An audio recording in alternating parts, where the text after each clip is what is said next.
प्रभु यीशु मसीह के नाम में आपको अनुग्रह और शांति मिले।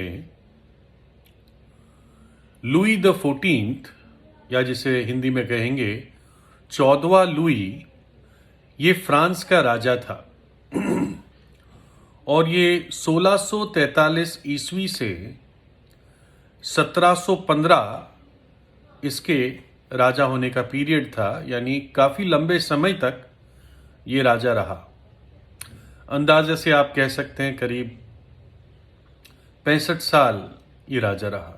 बहुत लंबा समय होता है ये, किसी को एक पूरा शासन दिया जाता है।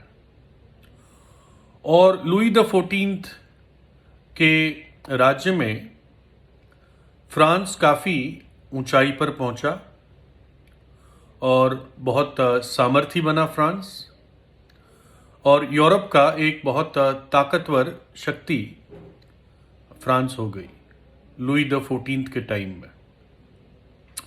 और फ्रांस की संस्कृति और कला भी इसके टाइम में बहुत ऊंचाइयों पर आई।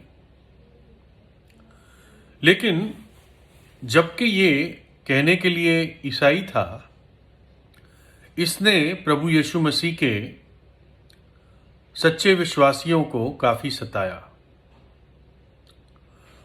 इसने अपने आप को एक नाम दिया था सूर्य राजा, सन किंग। और क्योंकि इसने सूरज के चिन्ह को अपने लोगों की तरह अपनाया था, यानी इसके नाम के साथ सूर्य का चिन्ह जुड़ा हुआ था। कुछ कहते थे कि इसने अपने आप ही ये नाम रखा, कुछ कहते थे लोगों ने इसको ये नाम दिया। इसका जो दरबार था, जो कोर्ट था, इसमें अलग अलग लोग आते थे, अलग अलग लोग अपॉइंटेड थे, हर एक का अपना अपना काम था। और बोर्डालू करके एक प्रचारक था, उसके दरबार में प्रचार करता था। ये मुझे नहीं मालूम ये उसी की तनख्वाह पे था या कभी कभी बुलाया जाता था। मैं सोचता हूं ये कभी कभी बुलाया जाता था, क्योंकि बोर्डालू और जगह में भी जाया करता था। तो बोर्डालू इस राजा के बारे में भली भांति जानता था कि जबकि इसने फ्रांस के तरक्की के लिए बहुत कुछ किया है, लेकिन इसका व्यक्तिगत जीवन अच्छा नहीं था, है ना। एक अय्याशी प्रकार का जीवन इसका व्यक्तिगत जीवन था। और बोर्डालू इस बात को राजा को स्पष्टता से बताना चाहता था, लेकिन वो राजा था, उसको कैसे बताएं। तो बोर्डालू ने क्या किया, उसने एक तस्वीर बनाई और उस तस्वीर में एक जनरल टर्म्स, एक आम तौर से एक संदेश देने की कोशिश की।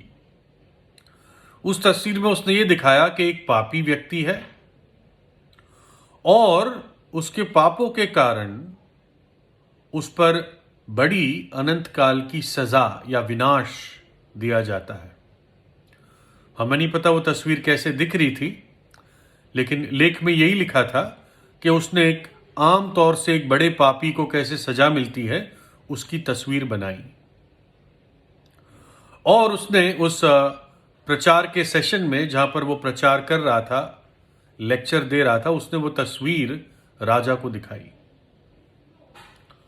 और बोर्डालू ने देखा कि राजा को तो कोई फर्क ही नहीं पड़ा, उसके चेहरे पे तो कोई भी चेंज नहीं आया, कोई भी बदलाव नहीं आया, जैसा था वैसा ही था। और तब बोर्डालू परेशान हुआ कि मैं अपनी बात कह नहीं पा रहा हूं। ना केवल परेशान हुआ, लेकिन गुस्सा भी हुआ कि ये राजा कैसा कठोर है। और तब वो वहीं से चिल्लाया, उसने कहा, राजा तू वो मनुष्य है, यानी तू वो बड़ा पापी है और तेरा विनाश पक्का है। अर्थात यदि तू पश्चाताप नहीं करता तो तेरा विनाश पक्का है। ये जो शब्द थे, तू ही वो मनुष्य है, इसका पीछे इतिहास था। एक और राजा था जिसके बारे में मैंने पहले भी बताया है, जिसका नाम राजा दावीद था। ये इज़राइल का सबसे अच्छा और योग्य राजा था। परमेश्वर ने उसको बहुत योग्यता दी थी। शुरुआत में चरवाहा था, लेकिन परमेश्वर ने उसको राजा की गद्दी तक पहुंचा दिया था। लेकिन दावीद ने एक अपने गिरावट के समय में अपने वफादार सेनापति की पत्नी को छीन लिया और उस सेनापति को युद्ध में षड्यंत्र से मरवा दिया और फिर उसकी पत्नी को अपनी पत्नी की तरह रख लिया, ताकि लोग कुछ कहे ना। लोग रादर ये कहे कि देखो कितना अच्छा राजा है, एक विधवा को अपना लिया। लेकिन ये सब उसने अपने पाप को छिपाने के लिए किया। और तब परमेश्वर अपना एक संदेशवाहक, एक भविष्यद्वक्ता जिसका नाम नतान था, वो दावीद के पास भेजता है।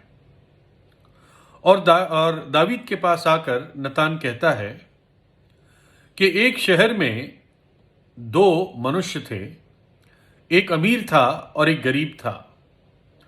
अमीर व्यक्ति के पास बहुत सारी संपत्ति थी, बहुत सारी भेड़ें। उस गरीब आदमी के पास सिर्फ एक मेमना था और वो मेमना घर में ही रहता, बच्चों के साथ खेलता, परिवार के साथ ही वो मेमना खाना खाता और इस प्रकार से अपने बच्चे के समान वो गरीब आदमी उस मेमने को रखता था।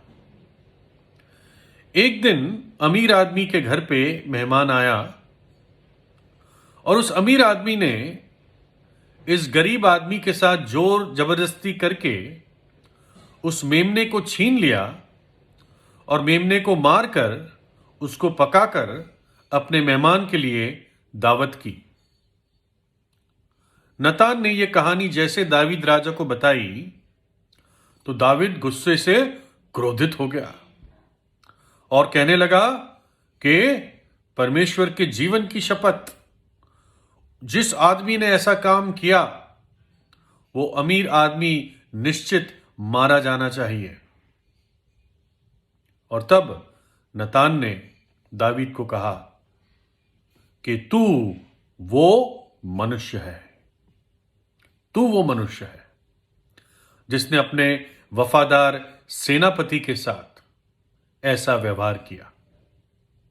तो यही शब्द बोरडालू ने फ्रांस के राजा पर उपयोग किए और फिर उसने ये कहा कि हे राजा, ये बोरडालू ने फ्रांस के राजा से कहा कि हे राजा, क्रोधित मत हो। मुझे ये बात मेरे स्थान से तुझे कहनी पड़ी क्योंकि वास्तव में मैं राजाओं के राजा की सेवा करता हूं। तू राजा निश्चित रूप से है, लेकिन मैं जवाबदार राजाओं के राजा का हूं। प्रभु यीशु मसीह की एक पदवी है बाइबल में, प्रभुओं का प्रभु और राजाओं का राजा, है ना। इसी राजाओं के राजा ने मुझसे और आपसे और लुई द 14 जैसे दुष्ट राजा से भी प्रेम किया और अपने प्राण हम जैसे पापियों के लिए क्रूस पर दे दिए। कलवरी के क्रूस पर उसने अपना प्राण दे दिया, है ना, अपना पवित्र लहू बहा दिया, ताकि जब मैं और आप उसके पास आते हैं तो हमारे पाप को क्षमा कर सकता है। एक धर्मी न्यायी की तरह वो हमारे पाप को क्षमा कर सकता है, पक्षपात के कारण नहीं, एक न्यायी की तरह। जा बेटे, तेरे पाप क्षमा हुए, क्योंकि किसी और ने तेरी सजा को अपने ऊपर ले लिया है। क्या पता पवित्र आत्मा आज आपको कह रहा हो कि तू वो व्यक्ति है, तू वो पुरुष है, तू वो स्त्री है ना। और तब प्रभु हमसे क्या बर्ताव चाहता है? हाँ प्रभु, मैं ही वो व्यक्ति हूं, मैंने ही तेरे विरुद्ध पाप किया है, मुझे क्षमा कर दे। अपने पवित्र लहू से हे प्रभु यीशु मुझे शुद्ध कर दे और मुझे एक नया जीवन दे दे, है ना। राजाओं का राजा, उसके पास अधिकार है कि आपके पाप को क्षमा करे और आपको बड़ी आजादी के साथ ये कहे, जा बेटे जा बेटी, तेरे पाप क्षमा हुए, शांति से जा। परमेश्वर आपको आशीष दे।